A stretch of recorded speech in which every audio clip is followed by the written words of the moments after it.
Meaning of dogma. Dogma. Dogma. Dogma. Dogma.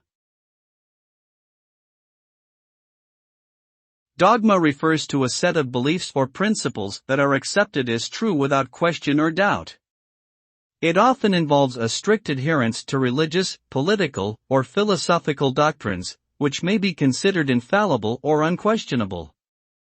The term can have negative connotations as it implies a lack of critical thinking or curiosity, leading to rigid and closed-minded perspectives.